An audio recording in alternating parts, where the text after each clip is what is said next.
Shalom Jemaat GB Muara Karang, selamat hari Minggu. Pada pagi hari ini mari kita siapkan hati kita, mari kita siapkan pikiran kita, karena kita datang untuk menyembah Tuhan. Mari kita bersatu di dalam doa.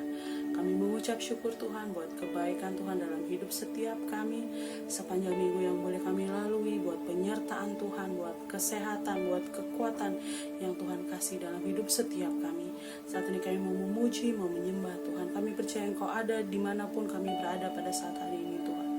Engkau melawat setiap kami. Kami mau memuji Engkau lebih lagi di dalam nama Tuhan Yesus. Kita semua yang siap memuji Tuhan bersama-sama dengan saya katakan amin. Mari bersama-sama kita nyanyikan pujian ini, sebab kasih Allah tak pernah berkesudahan. Haleluya. Oh. Mari katakan, kasih Allah tak berkesudahan, selalu baru setiap hari. Rahmat-Nya pun tak pernah berakhir seumur hidupku. Kasih Allah tak berkesudahan, selalu baru setiap hari. Rahmat-Nya pun tak pernah berakhir seumur hidupku.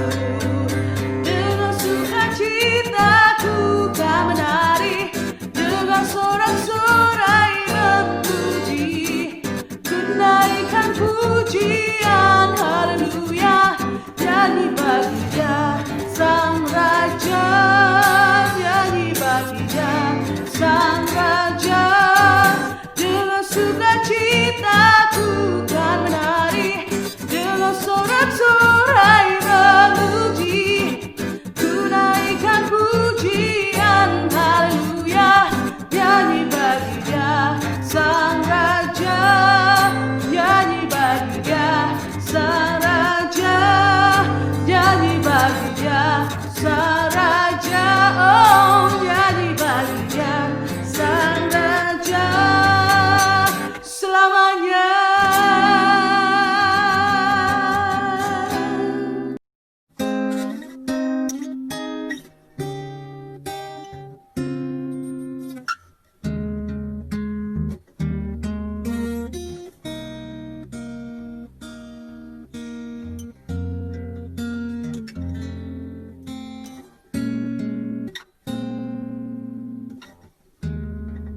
Mari bersama-sama kita katakan, saat indah ku berhadapan denganmu. Saat indah ku berhadapan denganmu,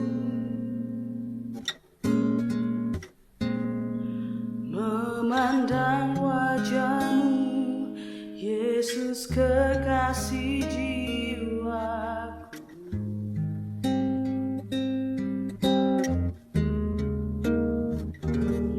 Bawa daku erat dalam pelukan-Mu,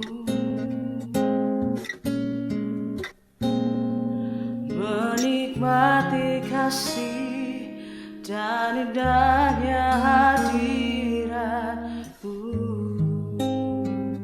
hadirat-Mu, hadirat-Mu Tuhan, ku rasakan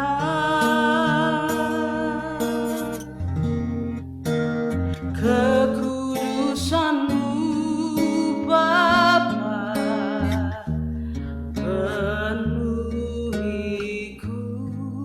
oh ku rindu selalu diam dalam bait-Mu, menikmati kasih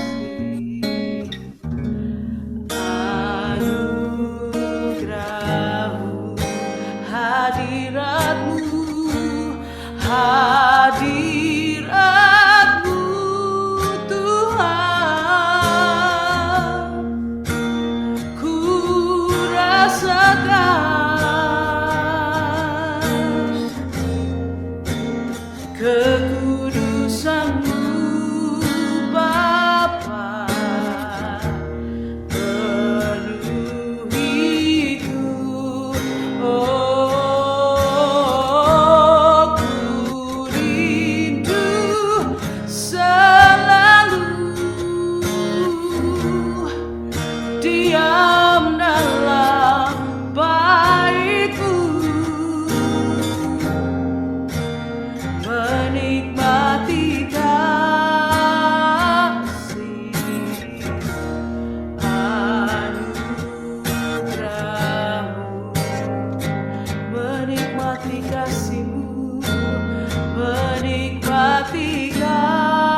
siap mendengarkan firman-Mu. Di dalam nama Tuhan Yesus. Amin.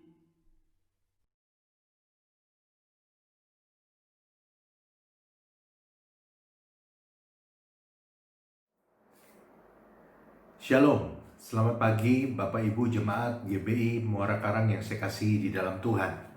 Senang sekali bisa menyapa Bapak Ibu semua di dalam ibadah online hari ini. Dan kita percaya bahwa Tuhan menyertai kita selalu. Dan walaupun kita baru bisa beribadah online, tetapi kita percaya bahwa kuasa firman Tuhan itu tetap sama dan bisa menjamah kita dimanapun kita berada, asal kita membuka hati selama kita mendengar firman Tuhan dan kita percaya bahwa firman Tuhan ya dan amin, maka firman itu akan terjadi dalam hidup kita. Alkitab berkata, tiada yang mustahil bagi orang yang percaya. Melampaui keadaan apapun yang kita alami pada hari ini, firman Tuhan tetap berkuasa, firman Tuhan tetap ya dan amin.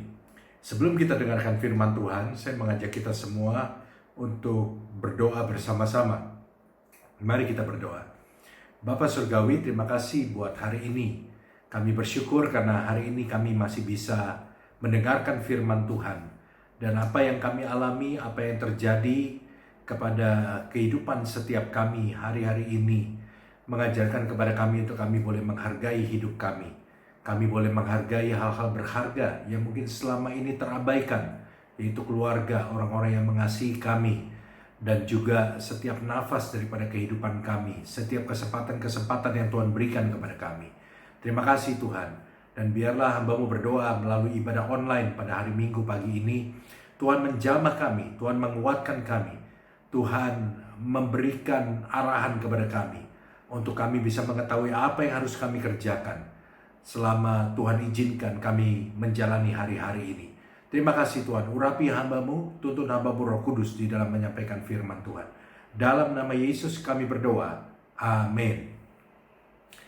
Bapak Ibu yang dikasihi Tuhan, pada pagi hari ini saya ingin menyampaikan firman Tuhan dengan tema The Guidance of the Holy Spirit, tuntunan daripada Roh Kudus.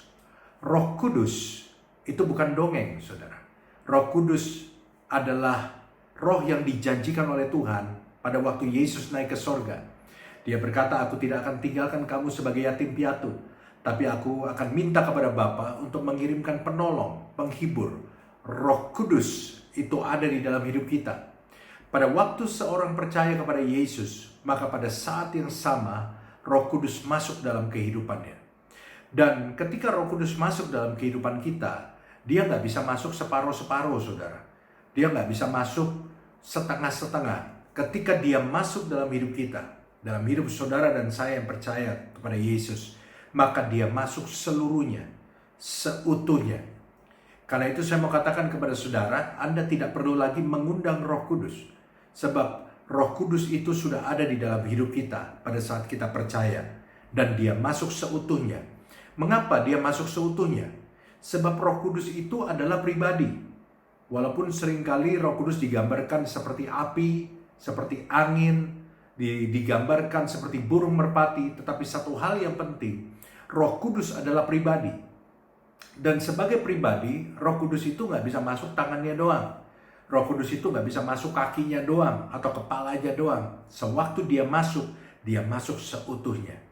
Tetapi kita perlu minta pimpinan Roh Kudus setiap hari. Nah, itulah yang seringkali orang katakan, kita perlu dipenuhi oleh Roh Kudus. Dipenuhi Roh Kudus bukan mengundang Roh Kudus untuk masuk, sebab Roh Kudus sudah tinggal di dalam hidup kita.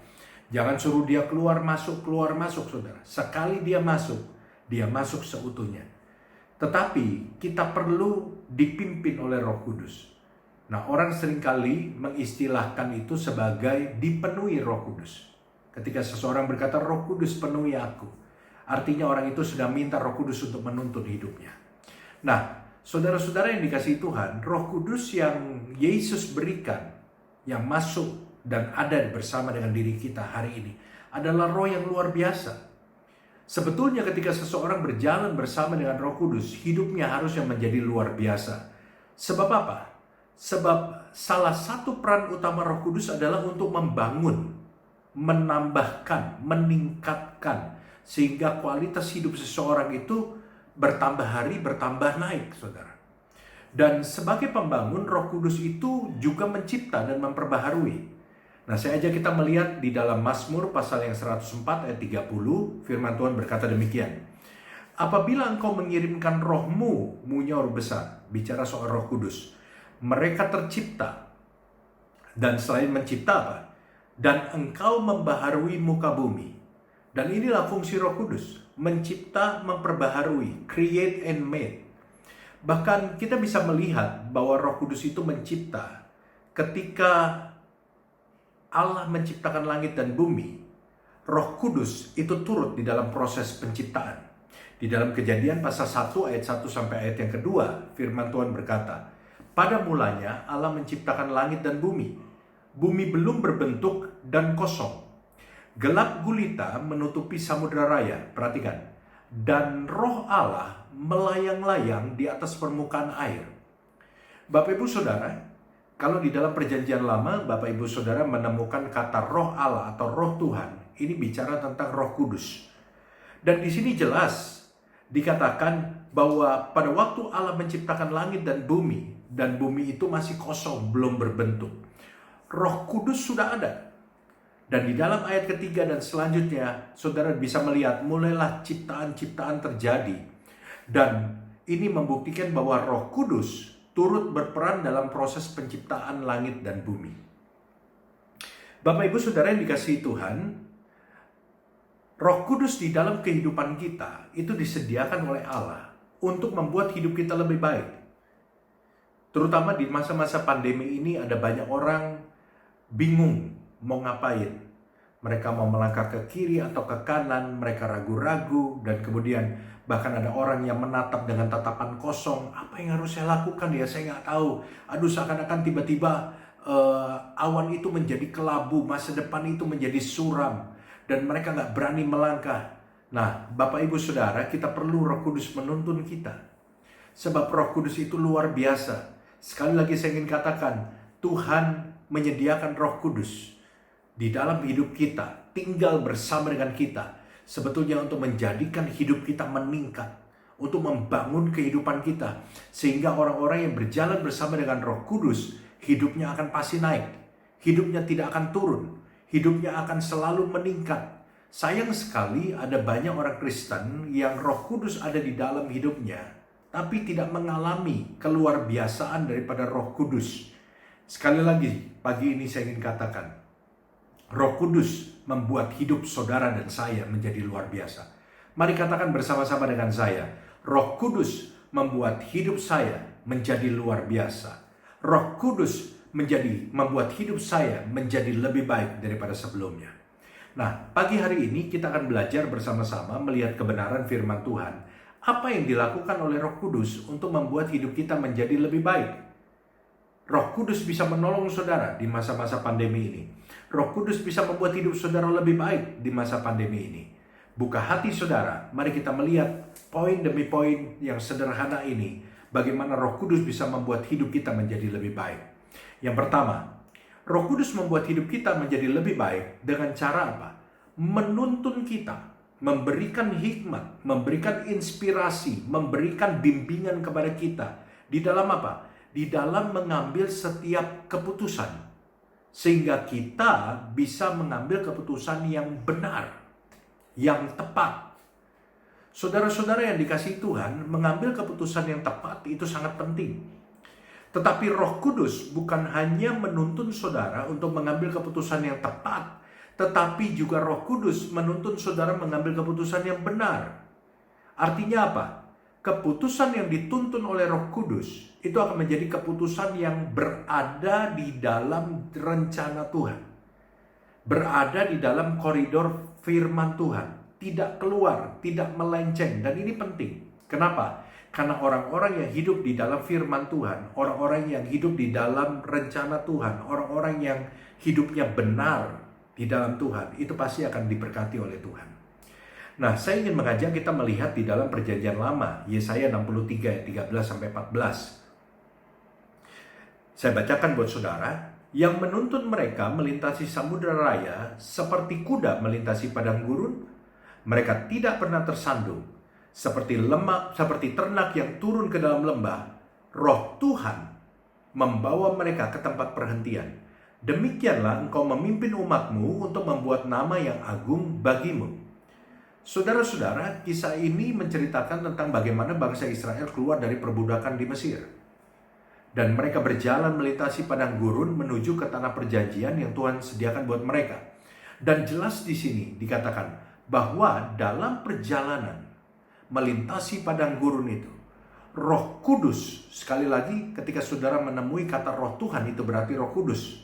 Roh Kudus menuntun mereka, membawa mereka melintasi padang gurun sampai ke tempat perhentian, yaitu tanah perjanjian yang Tuhan sediakan buat mereka.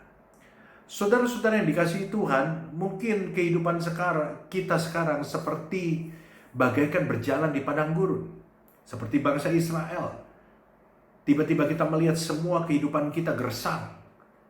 Tetapi jangan lupa bahwa ada Roh Kudus yang akan menuntun kita. Kalau kita menyertakan Dia di dalam perjalanan hidup kita, Roh Kudus akan menuntun kita melewati padang gurun kehidupan ini sampai ke tempat yang penuh dengan susu dan madu, satu tempat yang lebih baik, satu kondisi yang lebih baik yang Tuhan sediakan bagi kita.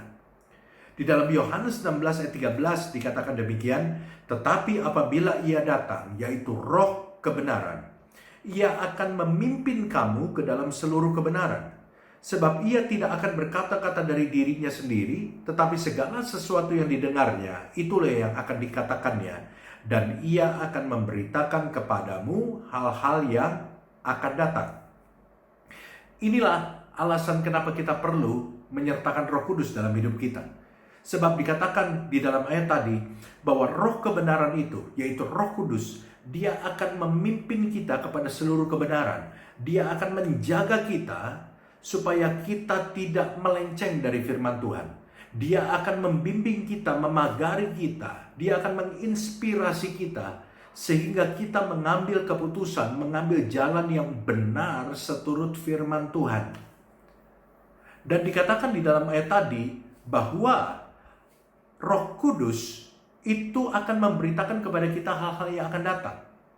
Bagaimana Dia bisa memberitakan hal-hal yang akan datang kalau Dia tidak tahu lebih dulu apa yang akan terjadi di masa yang akan datang?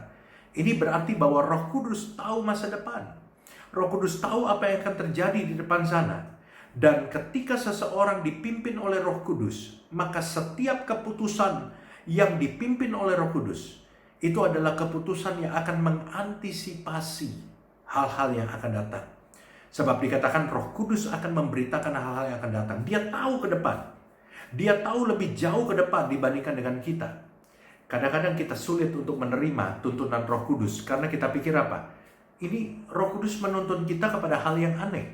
Roh Kudus menyuruh kita kepada banyak hal, banyak keputusan yang aneh. Itulah yang terjadi. Karena apa? Karena kita tidak bisa melihat jauh ke depan. Kita nggak tahu bahwa inspirasi yang Roh Kudus berikan, tuntunan yang Roh Kudus berikan, itu untuk mengantisipasi 1 bulan, 1 tahun ke depan. Namun kita hanya bisa melihat 1 hari ke depan atau mungkin sekarang. Kita tidak mampu juga melihat 1 hari ke depan. Kita hanya bisa memprediksi dengan otak kita yang terbatas. Kita hanya melihat apa yang di depan kita sekarang. Tapi Roh Kudus melihat jauh ke depan. Itulah seringkali kita nggak bisa menerima tuntunan Roh Kudus. Kita nggak bisa menerima keputusan yang Roh Kudus minta kita untuk ambil, atau pilihan yang Roh Kudus tentukan, yang Roh Kudus arahkan kepada kita untuk kita ambil. Kita nggak ngerti. Kita bilang, mana mungkin sih kita mesti milih yang ini? Mana mungkin? Ini kayaknya it doesn't make sense for us. Karena kita hanya bisa melihat apa yang di depan mata kita, sedangkan Roh Kudus jauh ke depan. Dia tahu bahwa 1 bulan lagi itu akan terjadi demikian. Makanya dia arahkan kita dari sekarang untuk ambil keputusan itu. Tapi saudara-saudara yang dikasihi Tuhan, itulah yang akan terjadi ketika hidup kita dipimpin oleh Roh Kudus. Roh Kudus yang tahu akan masa depan, Dia akan menuntun kita, memberikan inspirasi. Lewat apa Roh Kudus memberikan inspirasi? Lewat kebenaran firman Tuhan yang kita baca. Firman Tuhan yang setiap hari kita baca, yang seakan-akan udah berulang kali ayat ini kita baca, tapi nggak pernah ada meaning apa-apa. Tiba-tiba ketika Roh Kudus memberikan inspirasi, kita melihat jauh ke dalam, ayat ini tiba-tiba berbicara sesuatu Ayat ini tiba-tiba memberikan arti yang begitu dalam buat kita dan memberikan inspirasi, memberikan petunjuk. Sehingga apa? Sehingga akhirnya itu menjadi jawaban buat kita. Dan saya ingin katakan kepada saudara, ada banyak jalan yang kelihatannya mudah untuk memenuhi kebutuhan saudara. Mungkin hari ini saudara sedang butuh masalah ekonomi. Ada banyak hal yang ditawarkan yang kelihatannya mudah. Tetapi saudara tahu bahwa itu tidak berkenan di hadapan Tuhan. Jangan mengambil jalan itu. Jangan mengambil jalan itu. Sertakan Roh Kudus. Ambil jalan yang benar. Roh Kudus akan menuntun Anda kepada keputusan yang benar.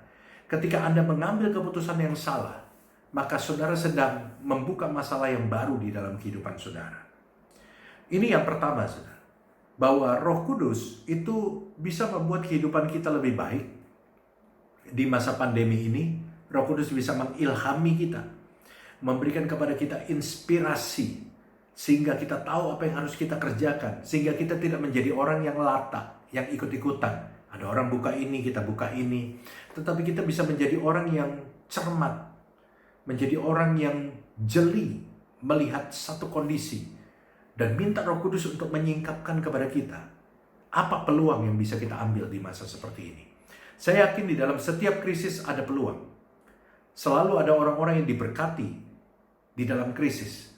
Kenapa? Karena mereka melihat peluang. Dan itu yang kita perlukan. Dan itu yang perlu kita minta dari Roh Kudus. Roh Kudus, biarkan saya bisa melihat peluang di tengah-tengah masa seperti ini. Dan bukan hanya peluang, tapi peluang yang benar. Peluang yang tidak melenceng dari firman Tuhan. Peluang yang tidak membawa saya jauh dari Tuhan. Tapi benar-benar peluang yang tetap membawa saya berada dalam koridor Tuhan. Bahkan makin dekat kepada Tuhan. Aktifkan Roh Kudus dalam hidup saudara. Dia mau bekerja dalam hidupmu. Dia mau berbuat sesuatu dalam hidup saudara. Dia mau menolong saudara. Tetapi selama saudara belum menyertakan dia, Roh Kudus tidak bekerja. Kuasanya perlu diaktifkan. Keran kuasanya perlu dibuka. Dengan cara apa? Ajak dia bicara setiap hari. Karena itu tadi saya bilang, Roh Kudus adalah pribadi. Sebagai pribadi, Roh Kudus bisa Anda ajak bicara. Sapa dia setiap pagi. Roh Kudus, selamat pagi. Hari ini berikan hikmat kepada saya. Apa yang harus saya kerjakan? Pertemukan saya Roh Kudus dengan orang-orang yang tepat. Orang-orang yang saya butuhkan. Orang-orang yang datang dari Tuhan, yang Tuhan kirim. Untuk boleh menjadi partner. Untuk boleh bertukar pikiran dengan saya. Orang-orang yang datang dari Tuhan. Yang memang Tuhan sediakan di dalam kehidupan saya. Sapa Roh Kudus. Ajak dia bicara. Minta dia untuk menyertai Anda. Dan biarkan Roh Kudus menuntun kita semua untuk mengambil keputusan yang tepat dan benar. Sehingga kehidupan kita tetap berada di dalam jalur rencana Tuhan. Dan kita akan diberkati Tuhan. Yang kedua, bagaimana Roh Kudus membuat hidup kita menjadi lebih baik? Roh Kudus membuat hidup kita lebih baik dengan cara memberikan kepada kita keahlian untuk melakukan suatu tugas atau pekerjaan. Baik pekerjaan yang belum pernah kita lakukan, maupun pekerjaan yang sudah kita lakukan. Roh Kudus akan meningkatkan kita, keahlian kita. Sehingga kita lebih cakap, sehingga kita bisa excellent di dalam mengerjakan itu. Saudara-saudara yang dikasihi Tuhan, ada banyak orang di masa-masa seperti ini minta hikmat dari Roh Kudus, minta inspirasi. Dan ketika Roh Kudus sudah memberikan inspirasi, memberikan ide kepada dia, dia tidak berani melangkah. Segala sesuatu, segala inspirasi yang Roh Kudus berikan kepada kita tidak akan mengubah apapun selama kita belum berani untuk melangkah dan mengeksekusinya. Sebelum terjadi eksekusi, maka tidak akan terjadi perubahan apapun. Karena itu perlu kerjasama antara Roh Kudus dan kita. Roh Kudus memberikan inspirasi untuk menolong kita, dan kita memberikan keberanian untuk melangkah. Nah, kenapa banyak orang tidak berani? Karena mereka berpikir apa? Aduh, saya belum pernah lakukan ini sebelumnya. Aduh, saya nggak pernah tahu dunia ini. Saya nggak pernah tahu tentang daerah ini. Aduh, saya nggak pernah menyentuh bagian-bagian ini sebelumnya. Aduh, saya bisa sih, tapi saya ini nggak ahli. Saya bisa masak, tapi saya ini nggak jago. Aduh, semuanya tidak bisa bergerak, kita semua tidak bisa melangkah. Karena kita terlalu banyak alasan, kita berkata tidak bisa dan lain sebagainya. Padahal Roh Kudus sudah memberikan inspirasi untuk menolong kita.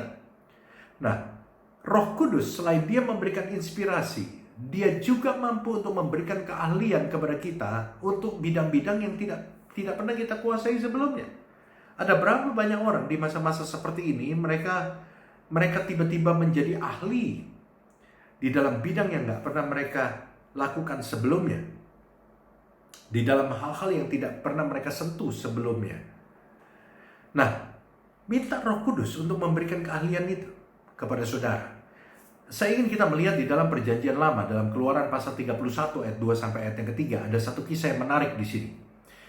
Dikatakan begini, "Lihat, telah kutunjuk Bezaleel bin Uri bin Hur dari suku Yehuda, dan telah kupenuhi dia dengan Roh Allah," bicara tentang Roh Kudus, "dengan keahlian dan pengertian dan pengetahuan dalam segala macam pekerjaan."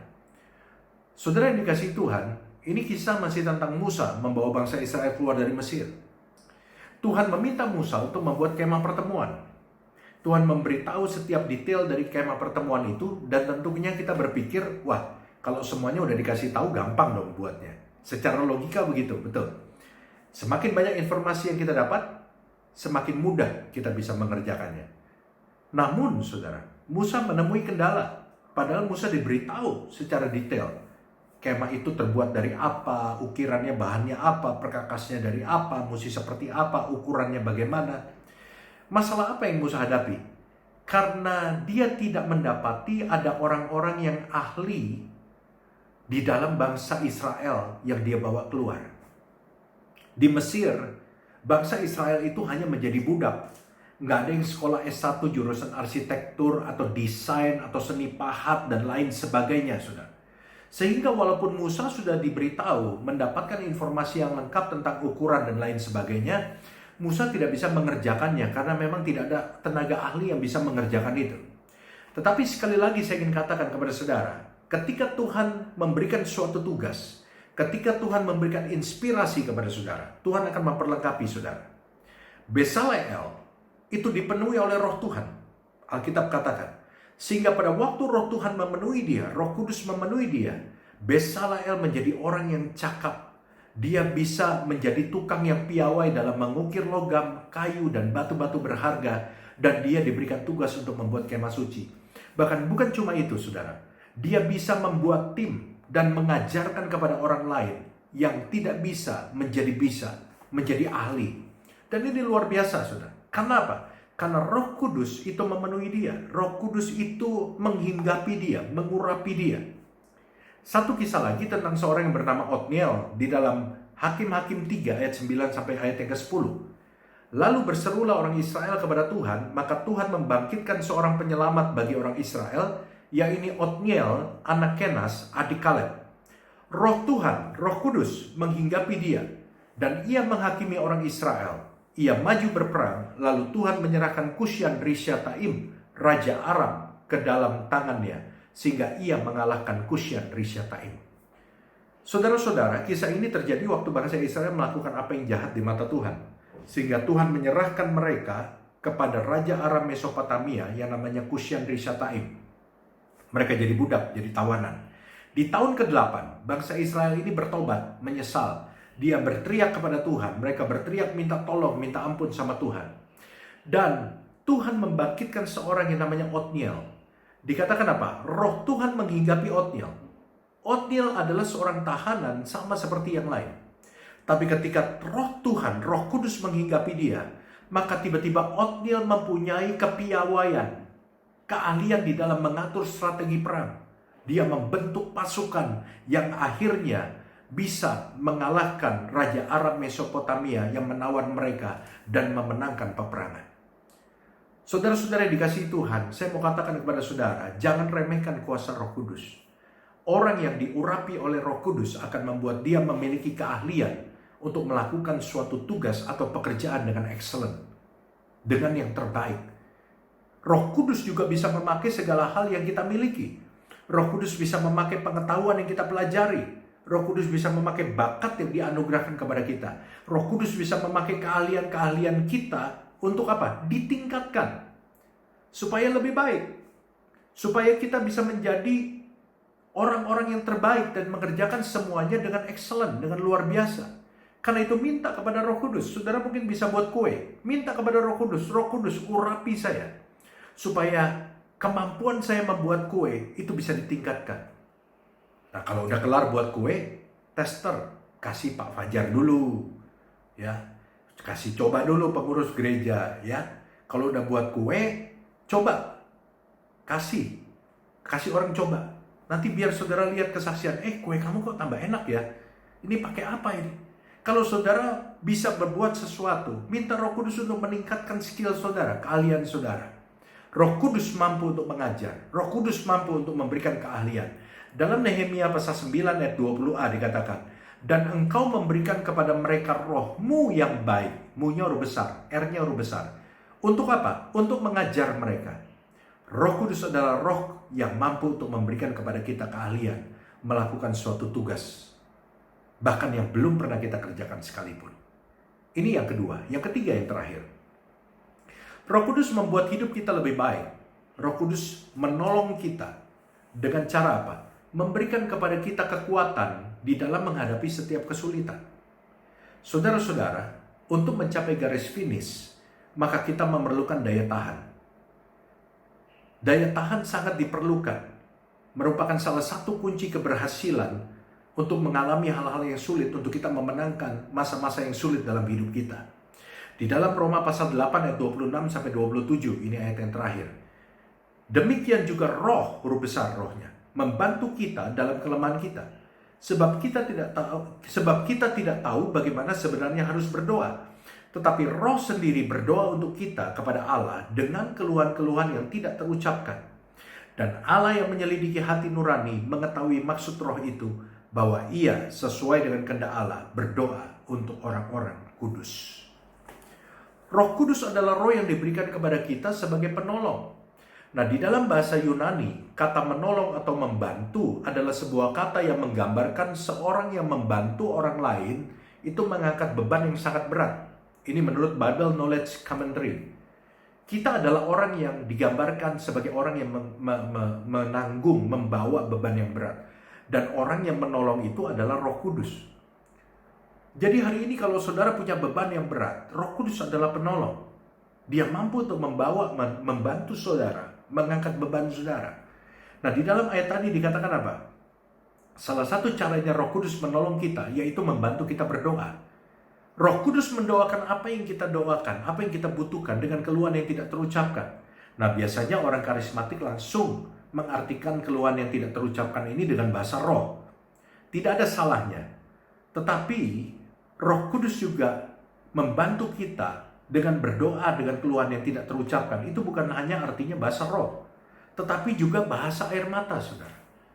Saya suka mendengar banyak ibu-ibu bercerita, Pak, saya seringkali mau doa sama Tuhan. Banyak di kepala saya yang mau saya ceritain. Tapi kenapa ya, ketika saya baru masuk kamar, tutup pintu, saya baru ngomong Yesus, tiba-tiba saya udah nangis, Pak. Sampai puluhan menit saya cuma nangis. Tapi sementara saya nangis, saya merasakan ada satu kelegaan. Tuhan itu dekat, Tuhan itu memeluk saya. Dan ketika saya kelar nangis, saya itu rasa lega gitu. Tapi saya belum sempat ngomong apa-apa. Apakah Tuhan dengar? Apakah Tuhan ngerti keluhan saya? Saya mau katakan, itulah keluhan yang tidak terucapkan, yang didoakan lewat bahasa air mata. Roh Kudus mengerti, Roh Kudus mendoakannya, dan Tuhan mengerti. Karena itu saudara yang dikasihi Tuhan, lewat kebenaran firman Tuhan pada pagi hari ini, saya ingin mengingatkan bahwa Roh Kudus yang ada di dalam hidup saudara dan saya sebagai orang percaya adalah roh yang luar biasa. Aktifkan dia. Sehingga di masa-masa sulit ini, dia bisa membuat hidup saudara meningkat. Dia bisa melakukan mujizat. Dia bisa melakukan sesuatu yang luar biasa dalam hidup saudara. Percaya bahwa Roh Kudus sanggup untuk memberikan kekuatan buat kita dan menolong kita mengatasi setiap kesulitan. Saya ingin berdoa untuk saudara mengakhiri firman Tuhan pada pagi hari ini. Mari kita satu dalam doa. Terima kasih untuk setiap firman yang boleh kami dengar. Roh Kudus, terima kasih karena Engkau ada di dalam hidup kami. Kami mau aktifkan Engkau, bekerjalah, alirkan kuasa-Mu di dalam kehidupan kami. Karena kami tahu bahwa Engkau ada dalam hidup kami untuk membuat hidup kami menjadi luar biasa, menjadi lebih baik dari sebelumnya. Berikan hikmat kepada kami ketika kami harus mengambil keputusan, sehingga kami mengambil keputusan yang tepat dan juga benar, berkenan di hadapan Tuhan, sehingga hidup kami akan tetap diberkati. Roh Kudus berikan daya tahan kepada kami, sehingga kami kuat untuk menjalani setiap kesulitan yang kami temui, setiap tantangan kami kuat untuk kami menjalaninya, sehingga kami keluar sebagai pemenang. Terima kasih Tuhan, berkati Pak Fajar dan Ibu dan seluruh keluarga dan seluruh jemaat GBI Muara Karang. Tuhan tolong, Tuhan kuatkan. Dalam nama Yesus kami berdoa. Amin. Tuhan Yesus memberkati saudara semua. Jangan menyerah, jangan lelah. Roh Kudus ada bersama dengan kita. Sampai kita ketemu lagi. Tuhan memberkati. Shalom. Shalom, haleluya, puji Tuhan. Selamat pagi, selamat siang, selamat sore, selamat malam kepada semua jemaat GBI Muara Karang dan juga kepada semua saudara-saudara dimanapun Anda berada saat ini yang juga turut menyaksikan tayangan ibadah online hari ini. Haleluya, puji Tuhan. Saudara yang dikasihi Tuhan, marilah kita mau tetap taat, tetap setia kepada Tuhan di dalam segala perkara. Situasi yang saat ini masih tidak menentu tidak akan melemahkan iman kita kepada Tuhan. Haleluya. Terima kasih kepada Tuhan yang sudah mengirim hambanya Bapak Pendeta Jeffrey Rama yang baru saja menyampaikan firman Tuhan yang menguatkan kita semua. Firman Tuhan judulnya adalah Guidance of Holy Spirit atau tuntunan Roh Kudus. Hari ini kita disegarkan dengan firman Tuhan yang luar biasa yang mengatakan bahwa Tuhan tidak pernah meninggalkan kita. Dia sudah kirimkan Roh Kudusnya untuk menjadi penolong, menjadi penghibur, yang lebih penting lagi menjadi penuntun buat kita semua. Di zaman corona ini ada banyak orang yang putus asa, ada banyak orang yang kehilangan pekerjaan, kehilangan mata pencaharian, yang matanya menatap kosong, tidak tahu lagi harus berbuat apa. Tetapi kita bersyukur ada Roh Kudus yang mau menuntun kepada kita. Roh Kudus akan menuntun kita untuk bisa dapat hikmat, mengambil keputusan yang benar dan yang tepat, yang ada di dalam koridor dan rencana Tuhan. Kita percaya kalau kita tetap di jalan Tuhan, Tuhan terus akan memberkati dan akan melindungi kita. Haleluya. Roh Kudus juga adalah pribadi yang tahu akan masa depan lewat firman Tuhan yang kita baca hari demi hari. Oleh karena itu, jangan sia-siakan Roh Kudus. Kita harus aktifkan Roh Kudus di dalam hidup kita. Jangan pernah meremehkan peranan Roh Kudus. Karena Roh Kudus juga akan memberikan kekuatan kepada saudara dan kepada saya. Dan membuat daya tahan kita lebih meningkat lagi. Dan yang penting, yang tidak boleh lupa, yaitu adanya Roh Kudus akan membantu kita pada waktu kita berdoa. Haleluya. Baik yang dikatakan berdoa dalam bahasa lidah atau bahasa roh, atau kadang-kadang ada orang yang sudah tidak bisa lagi berkata-kata, hanya meneteskan air mata. Saudara yang dikasihi Tuhan, Roh Kudus mengerti bahasa air mata saudara. Haleluya, puji Tuhan. Hari ini kita sudah dikuatkan oleh firman Tuhan. Terima kasih kepada Pak Jeffrey. Tuhan memberkati Pak Jeffrey Rama sekeluarga. Dan juga worship leader yang melayani hari ini boleh diberkati berlimpah-limpah. Saudara, pada minggu depan kita masih ada ibadah online seperti hari ini. Dan firman Tuhan akan dilayani oleh hambanya, yaitu Bapak Pendeta Maksinesi MTH. Mari sekarang kita akan tundukkan kepala, kita masuk di dalam doa saudaraku. Haleluya. Terima kasih Tuhan. Bapa kami yang di dalam surga, terima kasih buat lawatan-Mu yang indah pada hari ini. Terlebih terima kasih Tuhan buat kebenaran firman-Mu yang telah disampaikan oleh hamba-Mu Bapak Pendeta Jeffrey Rama, yang sangat menguatkan kami ya Tuhan. Firman-Mu menjelaskan begitu penting peranan dari Roh Kudus di dalam hidup kami. bukan hanya sebagai penolong, penghibur, tetapi lebih dari itu sebagai penuntun yang akan membimbing kami melewati gurun-gurun badai corona pada saat ini ya Bapak. Terima kasih Tuhan, terima kasih buat firman-Mu.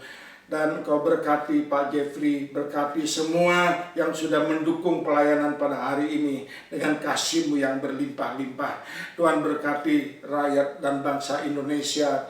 Ya, sebentar lagi kami boleh merayakan hari kemerdekaan negara kami yang ke-75 tahun Tuhan. Engkau tolong para pemimpin-pemimpin bangsa kami, buat presiden dan wakil presiden, Engkau tolong ya Tuhan. Terima kasih Tuhan, penyertaan-Mu selalu menyertai kepada bangsa kami. Kuatkan kami ya Tuhan di dalam menghadapi badai virus corona. Bahkan seluruh umat manusia di dunia dimanapun mereka berada, mereka boleh terbebas daripada wabah ini ya Tuhan. Oleh karena pertolongan dan belas kasihan yang daripada-Mu. Terima kasih Tuhan Yesus, haleluya. Di dalam nama Yesus kami berdoa dan kami selalu mengucap syukur kepada-Mu. Saudara yang dikasih Tuhan, kita angkat kedua tangan kita. Biarlah kuasa daripada Allah Bapa kita di surga menyertai kepada kita semua, belas kasihan dari putranya yang tunggal, yaitu Tuhan Yesus Kristus, dan tuntunan Roh-Nya yang Maha Kudus akan terus-menerus menyertai saudara dan saya mulai hari ini bahkan sampai Tuhan Yesus datang kembali. Mari kita semua yang percaya dan yang selalu diberkati Tuhan, kita katakan sama-sama, amin.